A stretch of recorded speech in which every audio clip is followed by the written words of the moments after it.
श्री स्वामी समर्थ। जय जय स्वामी समर्थ। स्वामींचं नाव घेऊन मी आजच्या हा नवीन व्हिडिओला सुरुवात करते।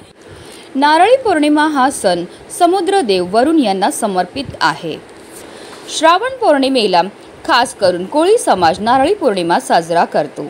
नारळी म्हणजे नारळ आणि पौर्णिमा म्हणजे पूर्ण चंद्रमेची रात्र। या दिवशी सर्व कोळी बांधव समुद्र किनाऱ्यावर आपली बोटी सजवतात, उपवास करतात आणि समुद्राला नारळ अर्पण करून वरुण देवाची पूजा करतात। यामार्फत ते आपल्या सुरक्षिततेसाठी आणि वर्षभर त्यांच्या मासेमारीवर चालणारा उदरनिर्वाह कायम टिकून राहण्यासाठी आशीर्वाद मागतात। यंदा नारळी पौर्णिमा 8 ऑगस्ट रोजी साजरी केली जाईल। पूजेचा शुभ मुहूर्त 8 ऑगस्ट रोजी दुपारी 2:12 पासून सुरू होऊन दुसऱ्या दिवशी दुपारी म्हणजेच रक्षाबंधनच्या दिवशी 1:24 संपणार आहे। प्रत्येक महिन्यात पौर्णिमा तिथी येते आणि प्रत्येक पौर्णिमेचे महत्त्व देखील वेगळे असते।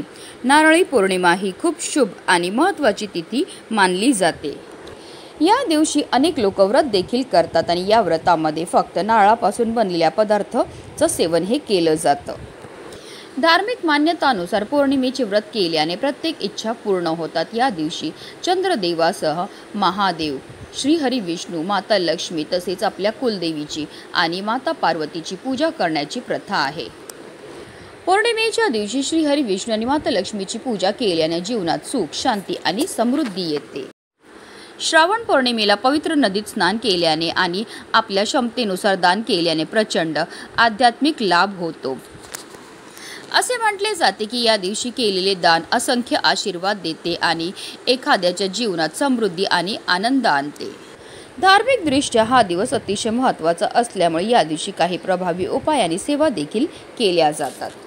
आणि म्हणूनच आपल्याला श्रावण नारळी पौर्णिमेच्या दिवशी आंब्यांच्या पानांचा अत्यंत प्रभावी उपाय करायचा। हा उपाय केल्यामुळे आपल्याला सर्व कामामध्ये यश मिळेल। आपली कितीही कठीणातील कठीण इच्छा तर पूर्ण होणारच, पण करोडोच्या कर्जातून सुद्धा आपल्याला मुक्तता ही मिळणार आहे। लक्ष्मी प्राप्ती करता, इच्छा पूर्ती करता, कर्ज मुक्ती करता सर्वात प्रभावी असा हा उपाय मानला जातो। तर आंब्यांच्या पानांचा उपाय आपल्याला कधी करायचा, कोणत्या वेळेत करायचा त्याबद्दल सविस्तर आणि महत्त्वाची अशी माहिती मी तुम्हाला या व्हिडिओमध्ये देणार आहे। तो व्हिडिओ पूर्ण पहा आणि जर तुम्ही चॅनलवर नवीन असतील तर चॅनलला सबस्क्राइब करा आणि शेजारी बेल आयकॉन सुद्धा प्रेस करा, जेणेकरून तुम्हाला माझ्या नवनवीन व्हिडिओचं नोटिफिकेशन हे मिळत राहील आणि तुम्ही एक पण व्हिडिओ मिस करणार नाही। कमेंटमध्ये श्री स्वामी समर्थ लिहायला विसरू नका।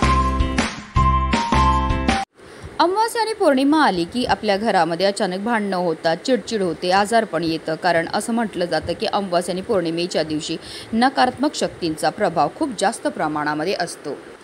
त्याचबरोबर असं म्हटलं जातं की पौर्णिमेच्या दिवशी माता लक्ष्मी ह्या भूतलावर जागृत अवस्थेत असते आणि ती आपल्याला पाहत असते की कोण तिच्याकरता कोणत्या सेवाने उपाय हे करत आणि जो भक्त खऱ्या श्रद्धेने माता लक्ष्मीची पूजा करतो, सेवा करतो, आराधना करतो त्याचं घर धनधान्याने माता लक्ष्मी ही भरत असते।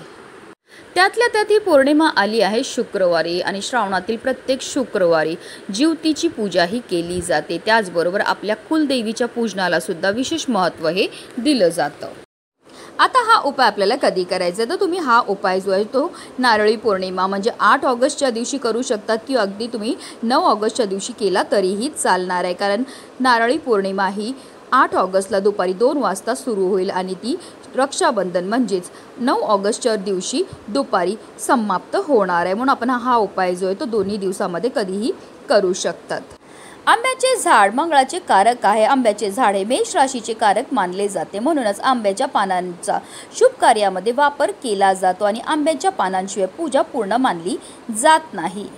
ज्योतिषशास्त्रानुसार आंब्याचे झाड मंगळ ग्रहाशी संबंधित आहे, त्यामुळे ज्या लोकांच्या कुंडलीत मंगळ दोष आहे त्या लोकांनी आंब्याच्या झाडाची पूजा करणे शुभ मानले जाते। वास्तुशास्त्रानुसार आंब्याच्या पानांचा वापर घरात केल्याने सकारात्मक ऊर्जा निर्माण होते। तसेच ज्या घराजवळ आंब्याचे झाड लावले जाते त्या घरावर देवी देवतांची कृपा असते। धार्मिक मान्यतानुसार आंबा हे बजरंगबलीचे आवडते फळ आहे, त्यामुळे जिथे आंबा किंवा आंब्याच्या पानांपासून काही उपाय किंवा सेवा केल्या जातात त्या घरावर हनुमानाची विशेष कृपा असते। आणि बजरंगबली हे महादेवांचे 11वे रुद्र अवतार आहेत, म्हणून आपल्याला हा उपाय जो आहे तो नारळी पौर्णिमेच्या दिवशी करायचा आहे। हा उपाय करण्याकरता आपल्याला नारळी पौर्णिमेच्या दिवशी ब्रह्ममुहूर्तावर उठायचे। अंथरुणामध्येच आपल्याला श्री हरी विष्णू, माता लक्ष्मी तसेच महादेव आणि माता पार्वतीचं आणि आपल्या कुलदेवीचं स्मरण हे करायचे। त्यानंतर स्वच्छ स्नान करून घ्यायचे, स्वच्छ वस्त्र परिधान करायचे। सर्वप्रथम आपल्याला देवघरामध्ये दिवा हा प्रज्वलित करून घ्यायचा आहे, कारण कोणतीही सेवा किंवा कोणताही उपाय अग्नीच्या साक्षीने केला तर त्यामध्ये आपल्याला निश्चितच सफलता ही प्राप्त होत असते। आता विधिवत आपल्याला देवपूजा ही करून घ्यायची आहे। त्याचबरोबर तुळशी मातेच्या इथे सुद्धा आपल्याला दिवा हा प्रज्वलित करून घ्यायचा आहे, धूप दीप अगरबत्ती दाखवून घ्यायची आणि त्यानंतर तुम्ही हा उपाय जो आहे तो सकाळीच करू शकतात। हा उपाय सुरू करायच्या अगोदर सर्वप्रथम आपल्याला आपलं मुख्य प्रवेशद्वार स्वच्छ पुसून घ्यायचं। आपल्याला एक तांब्याचा कळश घ्यायचा, त्यामध्ये शुद्ध पिण्याचं पाणी हे भरून घ्यायचं। त्या पाण्यामध्ये आपल्याला थोडीशी हळद घालायची आणि असं हे जल जे आहे ते आपल्या मुख्य प्रवेशद्वाराच्या उंबरठ्यावर, उंबरठ्याच्या बाहेर आणि मुख्य प्रवेशद्वारावर शिंपडून घ्यायचं। त्यानंतर स्वच्छ कपड्याने आपल्याला पुसून घ्यायचं आहे।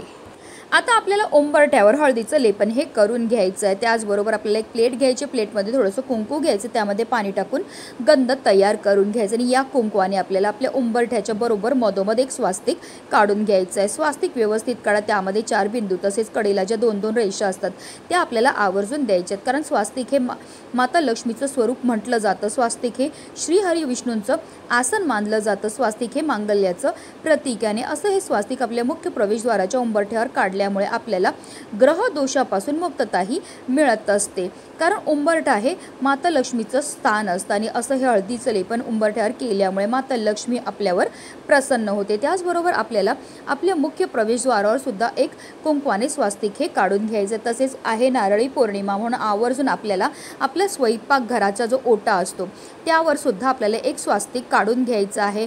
स्वयंपाकघर स्वच्छ पुसून घ्यायचं आहे। त्याचबरोबर आपली जी गॅसची शेगडी आहे त्याला हळद कुंकू अक्षता लावून आपल्याला पूजा ही करून घ्यायची, कारण स्वयंपाकघरामध्ये अन्नपूर्णा देवीचा वास असतो। तर हे सर्व छोटे छोटे उपाय सकाळी करून घ्यायचे आणि त्यानंतर लगेचच आपल्याला हा उपाय जो आहे तो करायचा। हा उपाय करण्याकरता आपल्याला 11 आंब्याची पानं जी आहेत ती आपल्या घरी घेऊन यायची। ही पानं आपल्या घरी आणल्यानंतर या पानांना आपल्याला स्वच्छ धुवून आणि पुसून घ्यायचे। त्यानंतर प्रत्येक आंब्याच्या पानावर आपल्याला हळदीने एक एक टिपका हा लावायचा। असा हा हळदीचा टिपका आपण लावल्यामुळे आपल्या कुंडलीतील गुरुग्रह हा बलवान होतो, ज्यामुळे आपल्या जीवनामध्ये असणाऱ्या ज्या आर्थिक समस्या त्यापासून आपल्याला मुक्तताही मिळत असते। तसेच आपल्याला कोणत्याही क्षेत्रामध्ये अपयशाचा सामना हा करावा लागत नाही। आता या 11 आंब्याच्या पानांपासून आपल्याला एक तोरण हे तयार करून घ्यायचं आणि असं हे तोरण जे आहे ते आपल्याला आपल्या मुख्य प्रवेशद्वाराच्या बाहेर लावायचं। असं हे तोरण आपल्या मुख्य प्रवेशद्वारावर लावल्यामुळे जो पण व्यक्ती घरामध्ये प्रवेश करतो त्याच्यासोबत केवळ सकारात्मकताच प्रवेश करते, कोणतीही नकारात्मकता किंवा वाईट शक्ती घरामध्ये प्रवेश करू शकत नाही। साक्षात आंब्याच्या पानांना महादेवांनी वरदान दिले की ज्या घरामध्ये आंब्याच्या पानांपासून काही उपाय किंवा सेवा केल्या जातील त्या घरावर अखंड माता लक्ष्मीची कृपाही होणार आहे। तर अशा रीतीने हा एक उपाय जो आहे तो आपल्याला नारळी पौर्णिमेच्या दिवशी करायचा आहे। त्याचबरोबर तुमच्या घरामध्ये पैसा तर आहे पण सुखच नाही आहे, त्याचबरोबर तुमच्या जीवनामध्ये जर कर्ज झालेलं असेल, पैशाला पैसा लागत नसेल, तर तुम्हाला हा एक अजून प्रभावी उपाय जो आहे तो करायचा। हा उपाय करण्याकरता आपल्याला 11 आंब्याची पानं जी आहेत ती घ्यायची आहेत। ही पानं जी आपण घेणार ती व्यवस्थित पाहून घ्यायची, ती अखंड असावी, कुठेही तुटलेली फुटलेली किंवा खराब झालेली नसावी।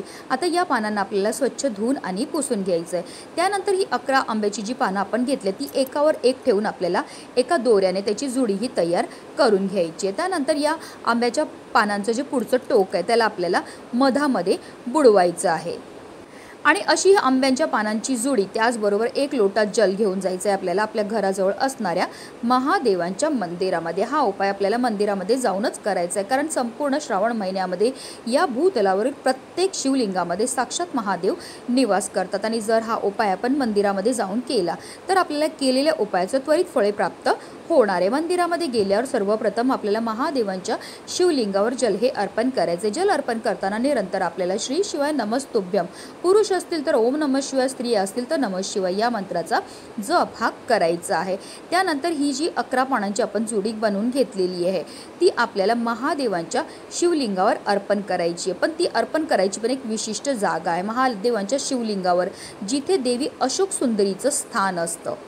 माता अशोक सुंदरी ही महादेवांची पुत्री आहे आणि शिवलिंगावर बघा तुम्हाला स्क्रीनवर दिसत असेल, जिकडनं जल वाहतं, जलाधारी जिकडे असते तिथे जी रेष असते ती माता अशोक सुंदरीचं स्थान आहे. त्या स्थानावर आपल्याला ही आंब्यांची पानं जी आहेत ती अर्पण करायची. अर्पण करताना आपल्याला आपल्या मनातली इच्छाही बोलायची आहे आणि त्यानंतर आपल्याला हात जोडून महादेवांचं त्याचबरोबर माता अशोक सुंदरीचं स्मरण करायचं आणि आपल्या मनातली जी पण इच्छा असेल ती आपल्याला मनोभावे बोलायची आहे.